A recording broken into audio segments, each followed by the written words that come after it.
자, 지난주 이 시간 김어준 씨가 나오지 못하자 두 대 게시판은 후끈 달아올랐습니다.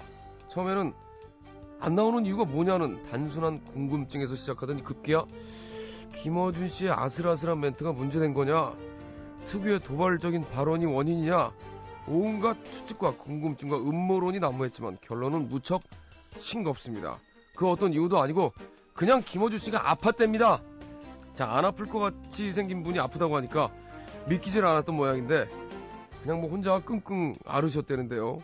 자, 이 시간 불신과 의심의 장벽을 훌쩍 넘어서길 빌면서 하드보일드 연애상담 코너 연애와 국제정치 시작합니다.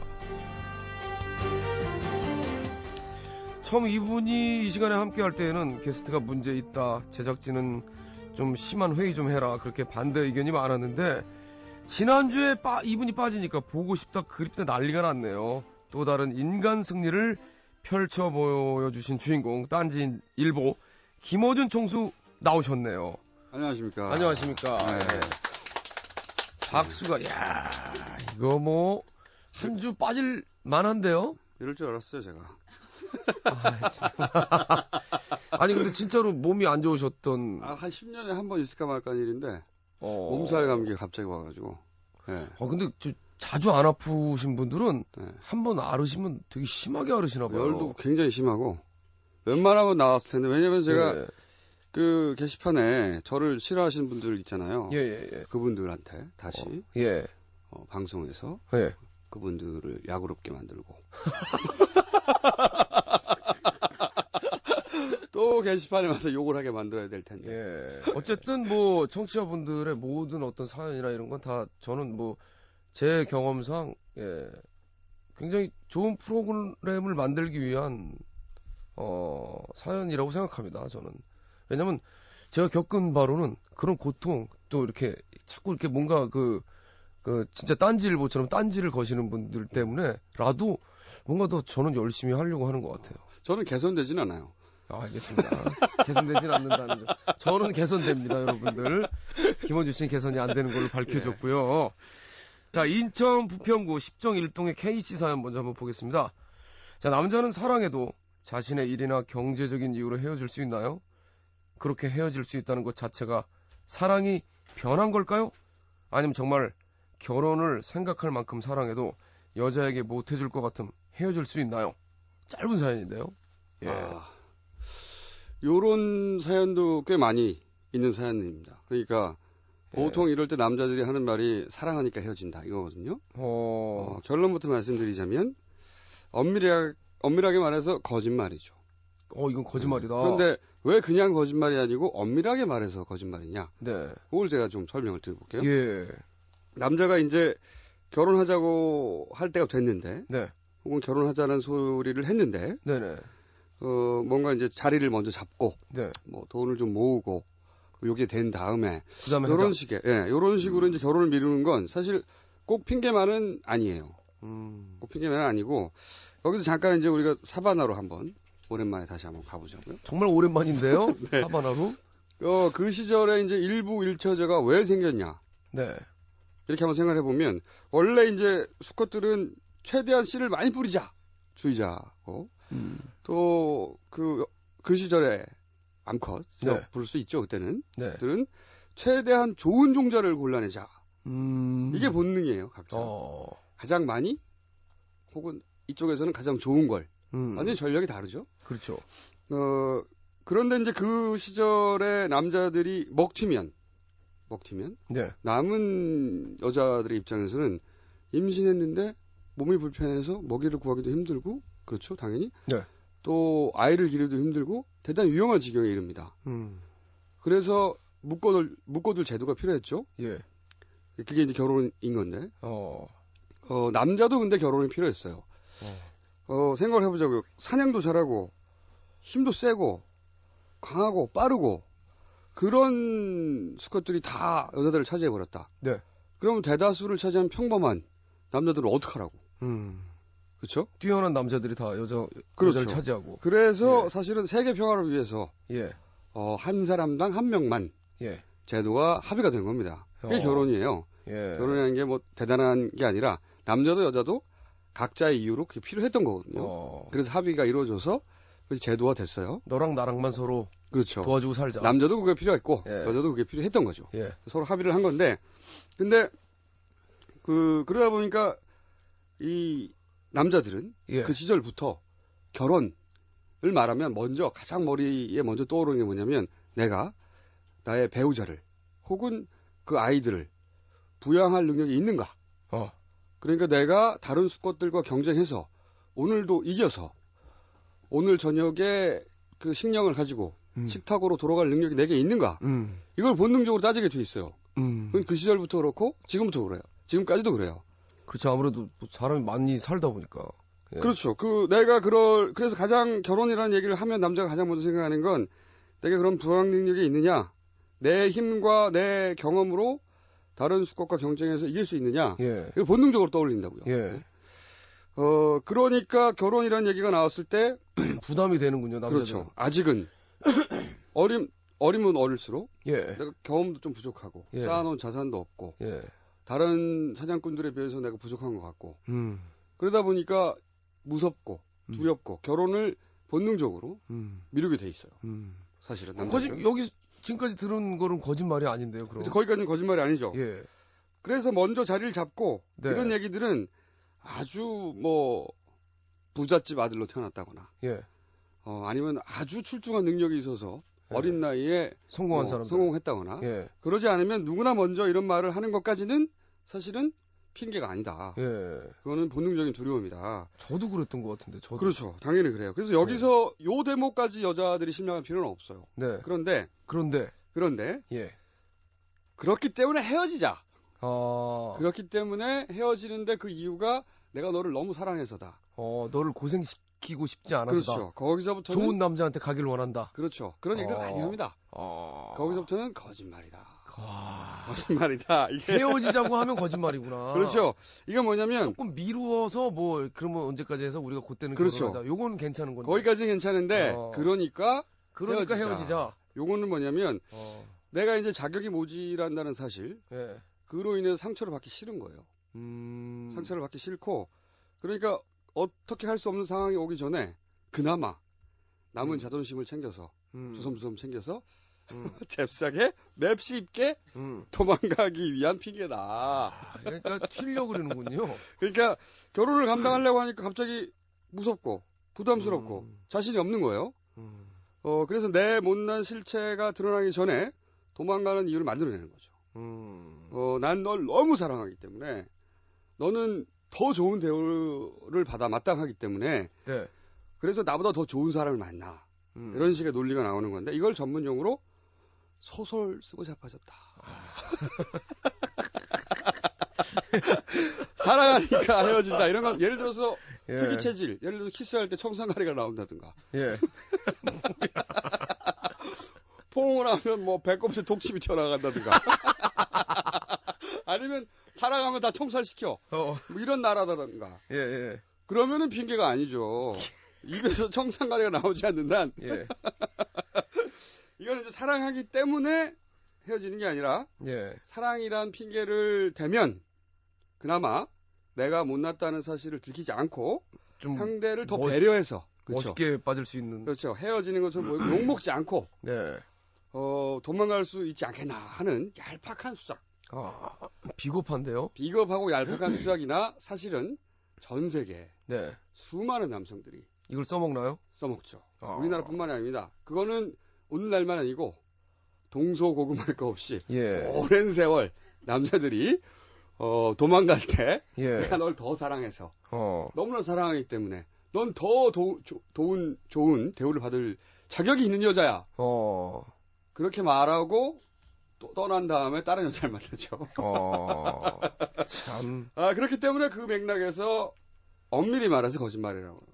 앞부분의 두려움까지는 사실은 누구나 그럴 수 있는데 헤어지자 그러면. 그렇죠. 여기서 그렇기 때문에 내가 혹시 받을지 모르는 수모 이거를 감수하고 내가 결사적으로 너를 얻기 위해서 노력하겠다. 이게 여기까지가 정상인 거죠.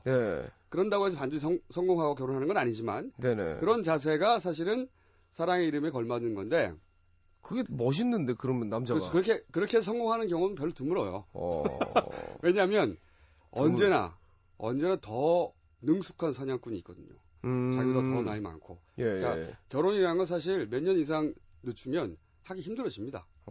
대부분의 경우. 예. 그 사이에 사랑도 쉽게 마련이고 서로 지치기 마련이고 그 사이에 더 능력 있는 수컷이 사냥꾼이 나타나서 네. 채가기 마련이라. 네. 하지만 어쨌든 그때까지는 기다려달라. 내가 어떻게든 어떻게 하겠다. 예. 이런 결의를 보여주는 게 사랑의 이름으로 할 짓이고 도망가는 건 사랑의 이름으로 할 짓이 아니라 두려움에 그냥 도망가는 거네. 그렇죠. 그냥. 두려움에 이제 근거한 행동인데 그걸 포장하는 거죠. 사랑은. 그래서 소설을 쓰고 넘어져 있다.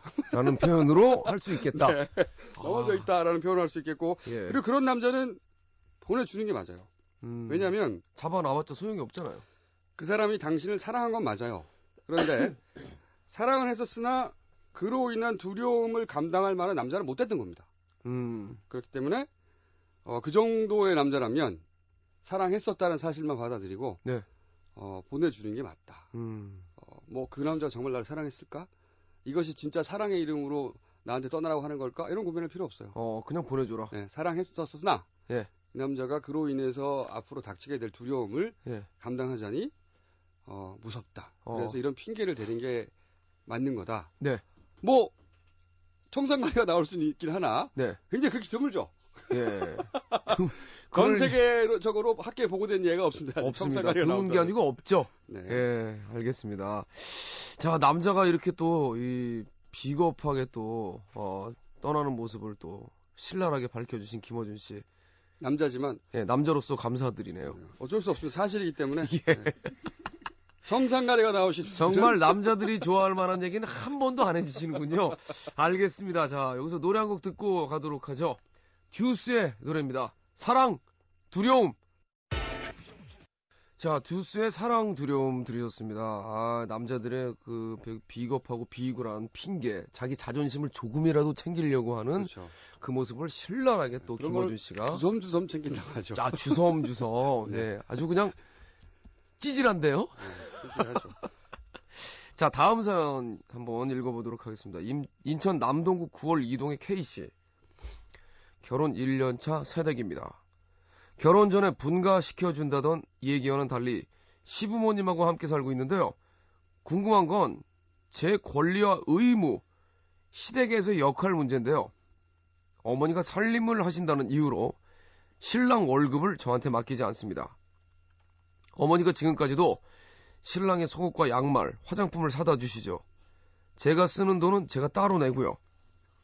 식구들 겨울옷을 다 해 입으면서 제 것만 쏙 빼놓을 때도 있어서 섭섭할 때가 아주 많았습니다. 시부모님들은 신랑 월급에 의존하면서도 저 때문에 전기세며 수도세가 더 나온다는 말을 자주 하십니다. 야, 되게 비참한데요? 또 남편은 경제적인 부분만 부모님께 맡기는 것 말고도 심리적으로도 부모님과 전혀 분리가 되지 않는다는 겁니다.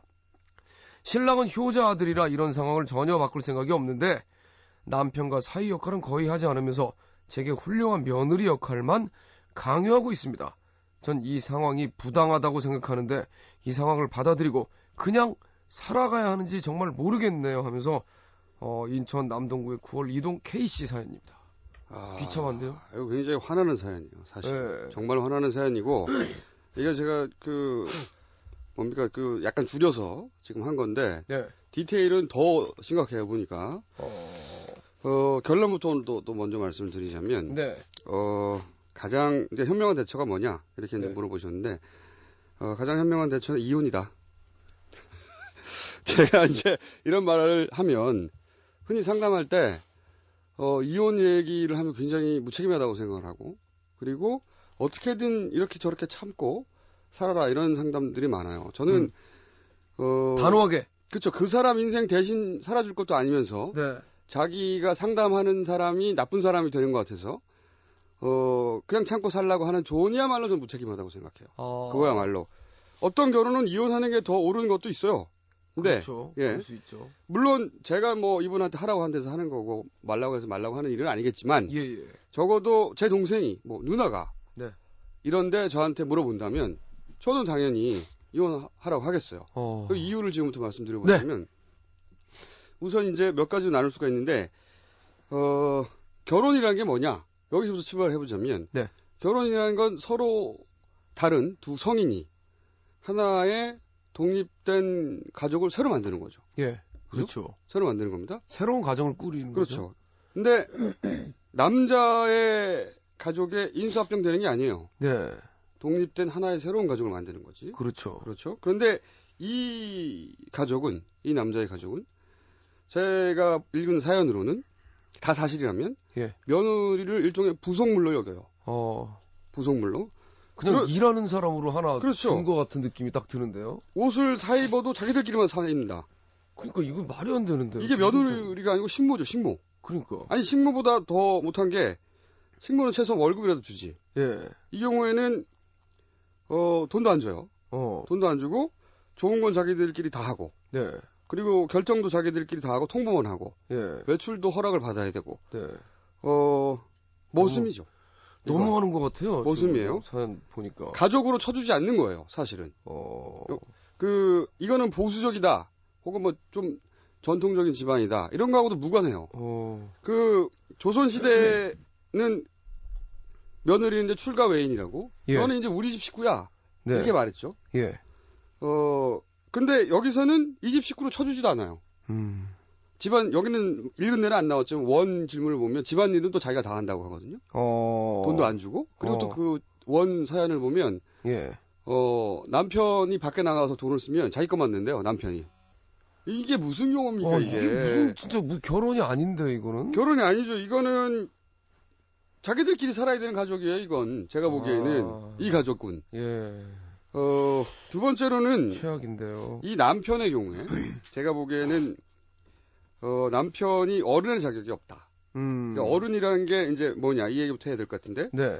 어릴 때는 이제 모든 그 위험한 일이든, 미래의 일이든, 현재의 어려움이든 다 부모님이 대신 해결해 주죠. 그렇죠. 그렇죠. 당연합니다. 근데 언젠가부터 미래도 불안하고 또 뭐 취직도 불안하고 뭐 결혼도 불안하고 확실한 게 아무것도 없잖아요. 네. 인생이라는 게 예.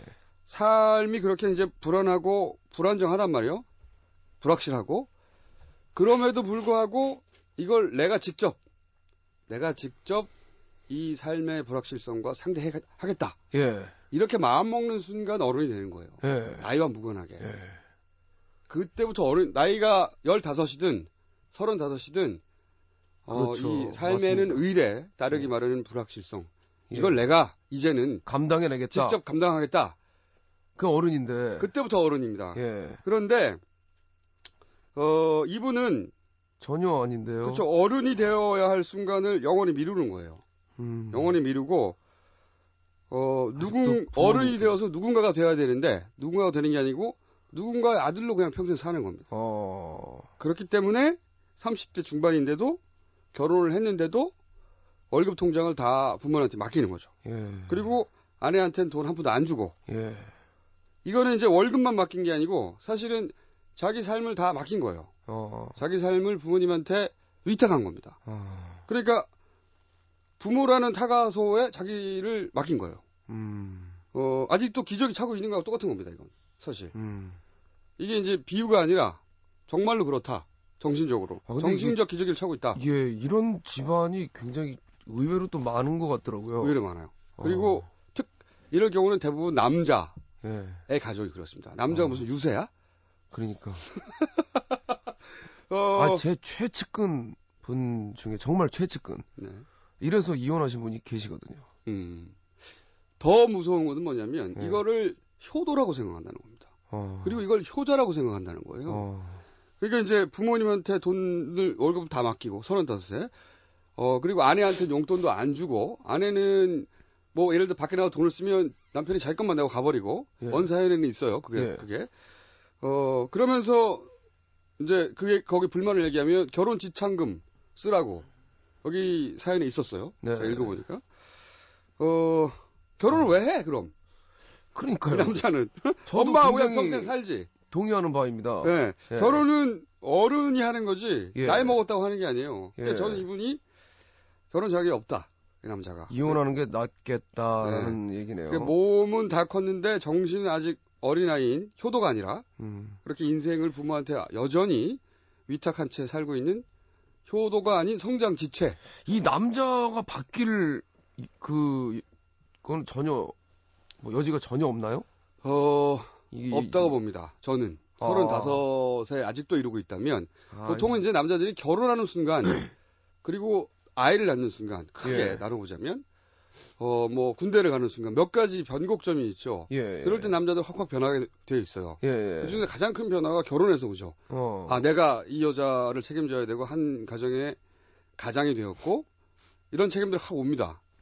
근데 이미 결혼하고도 35이 넘었는데도 이루고 있다면 결혼했는데 밖에 나가서 뭘 데이트를 하고 나서 아내한테 네 돈은 네가 내고 내 돈은 내가 내는데 이게 말이 됩니까? 이상하다 진짜. 그리고 이런 경우 더 무서운 건 이런 분들이 사실은 꾸역꾸역 꽤 살아요. 이런 케이스들 중에. 꾸역꾸역 꽤 사는데 그 첫 번째 이유가 뭐냐면 남편과는 그렇게 사이가 나쁜 게 아니다. 이건 다 부모님 때문이다. 이렇게 착각하거든요. 이런 남자들은 말이죠. 착각하지 말아야 될 것이 원래 누구와도 나쁘게 지내질 않아요.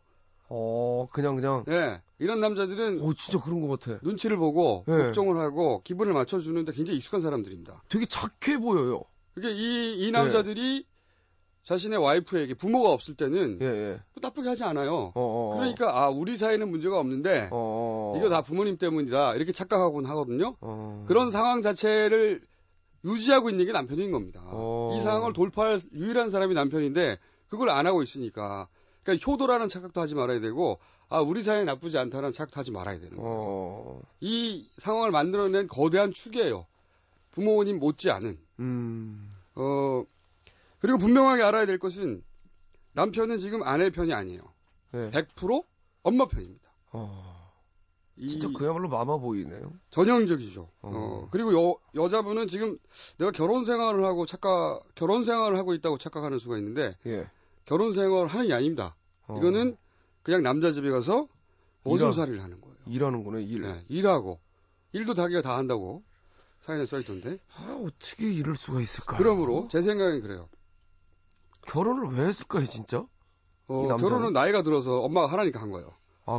그랬겠다. 그렇죠. 진짜. 엄마가 너 결혼해야지 내 엄마 그리고 한 거네요. 그렇죠. 여자가 있는데 마침 할까요? 네.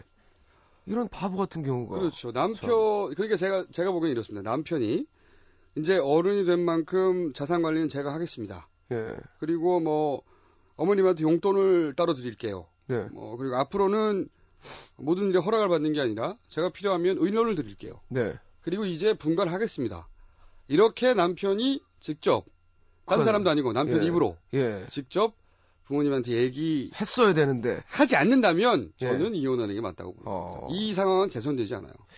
그러니까 남자가 이게 되게 참 그러네요. 남자분이 원래 그렇게 사실 부모님 입장에서는 아들이 다른 여자한테 이렇게 엄마는 뺏긴다는 기분이 좀 들죠. 뺏긴다는 기분이 드는 건 사실이잖아요. 근데 그럴 때 이 남자가 되게 아주 잘 얘기를 드려서 서로 이쪽도 좋고 저쪽도 좋은 상황으로 만드는 게 남자 역할인데 이건 그냥 엄마 계속 이러고 다니는 거네 그냥. 엄마가 가지고 있는 엄마의 불만의 욕망을 그냥 그대로 따르는 거예요. 여기서 사실은 드라마 보면 이런 사람들 나오죠. 아내가 자기가 직접 나서서 부모님한테 그렇게 말할 수 없거든요. 아내가 어떻게 얘기해요? 어려워서. 이건 다 남자가 해결해줘야 될 문제인데 남자가 해결해야죠. 아무것도 해결해주지 않으니까 이 며느리, 이 아내, 이 여자분 혼자서 어떻게 해야 되는지 몰라서 지금 당하고 있는 거예요. 지금 얼마나 힘드시겠어요, 진짜. 남자 망신 다 시키는 케이스입니다. 아주 나쁜 케이스예요. 그리고 아까 말씀드렸지만 이런 관계가 우리끼리는 문제가 없다고 생각해서 꾸역꾸역 가는 수가 많아요. 그리고 이제 몇 년 좀 지나서 아이 낳고 자기도 이제 남들이 결혼해서 어떻게 사는지도 보고 그때 깨닫게 되죠. 근데 이미 아이도 있고 그러니까 그럼 이혼하기 더 힘들어지고 그렇죠. 더 꾸역꾸역 살게 되고 굉장히 괴로운 인생이 펼쳐집니다. 그런 케이스 많아요. 그렇기 때문에 조심해야 됩니다. 저는 아까 말씀드린 대로 남편이 스스로 일어서서 이제는 이러이러하니 독립하겠습니다. 라고 말하지 않는 한 근본적인 고민을 해봐야 된다. 라고 저는 생각합니다. 알겠습니다. 아주 또 명쾌한 대답 감사드리고요. 광고 듣고 계속 이어가겠습니다. MBC FM for you.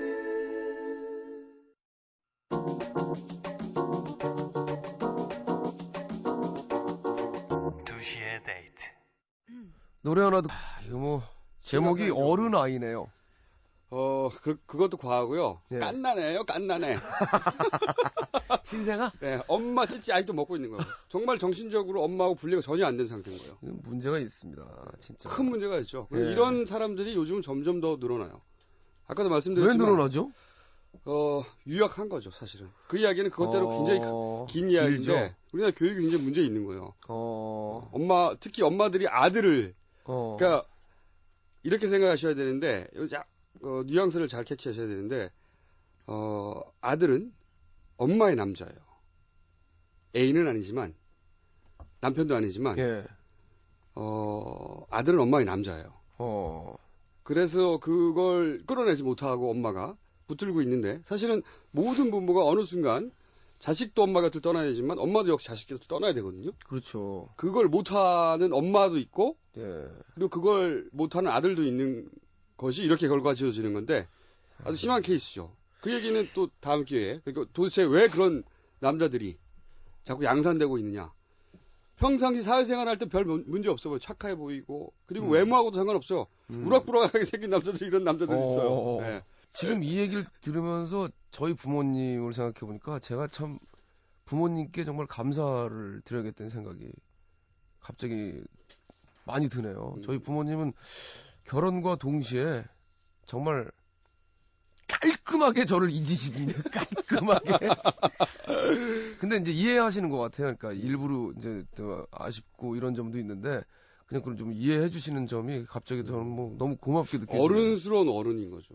그러니까 네. 부모도 아쉽고 상실감이 있고 예. 그립긴 한데 이건 내가 부모로서 감당해야 될 몫이야 하고 자신이 감당하는 거죠. 그게 어른인 거죠. 예. 각자. 또 아들은 그렇게 해서 혼자 독립적으로 클 수 있는 아들이야 믿음이 있는 거고. 예. 아니 자주 찾아뵙지도 못하는데도 불구하고 뭐 이렇게 늘 예, 그냥 너 편할 대로 해라라고 얘기해 주시는 부모님. 귀찮아서 그럴 수도 있어요. 예? 제가 제가 뭐 귀찮게 해드리는 건 없거든요. 가서 뭐 제가 뭐 밥도 그냥 대충 아무 그냥 먹고 그러는데 하여튼 뭐 부모님께 감사를 드리네요. 저를 이렇게 키워주신 부모님께. 자, 국제 정치 또 한 말씀 해주셔야죠. 요즘 뭐 중동에서 난리예요. 이집트에 이어서 이제 리비아. 독재자들의 순환 시대죠. 예. 근데 이제 리비아의 카다피가 네. 시대를 보고 네. 순수하지 않다. 배우가 있다. 이렇게 얘기를 했어요. 어떤 배우가 있다고 했을까요? 퀴즈. 예. 정답은 알카에다입니다. 오사마 bin 라덴이 뒤에 있다. 이게 굉장히 뜬금없는 이야기인 게 예. 알카에다가 커피에다가 황각제를 넣어가지고 예. 시위대가 지금 마약 중독 상태에서 시위를 하는 거다. 이걸 누가 카다피가 얘기를 했어요? 카다피가 그렇게. 이 양반 진짜 나 정말 한번 이 양반 정말 본인이 환각 상태인 거죠 지금. 그러니까 이게 시민들이 뭔가 불만을 가지고 시위를 할 때 예. 자기가 무능해서 자기가 잘못있다는 걸 인정하기 싫으니까 뭔가 이제 배우가 있다고 이렇게. 그러니까 시민들의 시위가 배우가 있다고 생각하는 이 정권의 말로는 언제나 비참한 법입니다. 그걸 우리가 알 수 있다. 여기까지만 또 저희가 제가 숨이 잠깐 멈췄어요. 저도 모르게 여기 콱 막히네요. 아니 리비아 얘기입니다. 예, 리비아 얘기라고 분명히 말씀하셨죠? 굉장히 멀리 떨어져 있어 우리나라에서. 리비아 얘기다. 알겠습니다. 제가 되뇌이진 않겠습니다, 여러분들이. 예, 알아서 들으시고요. 김원준 씨 다음 주에 뵙도록 하겠습니다. 수고하셨습니다. 네, 감사합니다. 자, 김어준 씨 보내드리면서 이적의 다툼 듣고 오겠습니다. 우린 비로소 뉘우칠 수 있을까? 얼마나 거친 말들 속에 우린 상처를 숨겨야 하는 걸까? 다친 마음에 딱지가 앉아